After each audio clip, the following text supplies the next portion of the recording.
দক্ষিণ এশিয়ার রাজনীতিতে অশান্তির বাতাস আরও ঘন হল। পাকিস্তানের সেনাপ্রধান ফিল্ড মার্শাল আসিম মুনিরের কণ্ঠে উঠে এলো এক ভয়াবহ হুঁশিয়ারি। তার ভাষায়, ভারত যদি সিন্ধু নদে বাঁধ নির্মাণ শেষ করে তাহলে আর পাকিস্তান অপেক্ষা করবে না, 10টি মিসাইল ছুড়ে বাঁধ ধ্বংস করে দেবে। এই হুমকি পারমাণবিক আগুনের সংকেত যদি সত্যিই বাস্তবে পরিণত হয়, তবে শুধু দুই দেশ নয়, গোটা অঞ্চলের ওপর নেমে আসবে ভয়াবহ ধ্বংসের ছায়া। বিশ্বজুড়ে শক্তি সমীকরণের ভারসাম্য ফের একবার নড়ে চড়ে বসবে। পারমাণবিক শক্তিধর দুই প্রতিবেশী দেশ যখন মুখোমুখি হয়, তখন শান্তি উড়ে যায় সে অঞ্চল থেকে।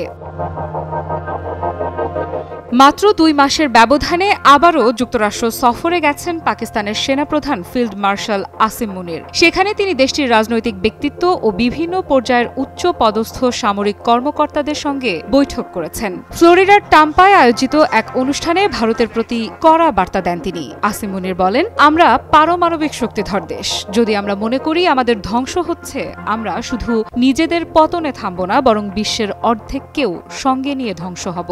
এই বক্তব্য থেকে বোঝা যায় তিনি পারমাণবিক যুদ্ধের দিকেই ইঙ্গিত করছেন। তার ভাষায়, পাকিস্তান এমন অবস্থায় গিয়ে দাঁড়াবে না যেখানে নিজেদের পতন একমাত্র সমাধান, বরং একে সামনে রেখে বিশ্বব্যাপী বড় ধরনের ধ্বংসের পথ উন্মুক্ত করবে।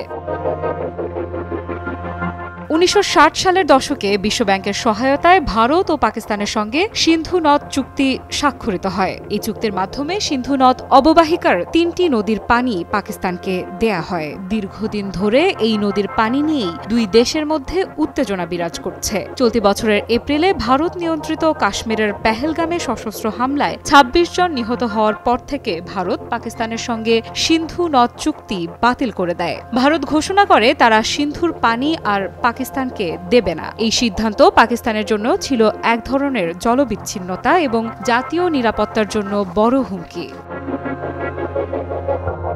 একমাত্র স্মার্ট সিটি বসুন্ধরা, আধুনিকতায় এক ধাপ এগিয়ে।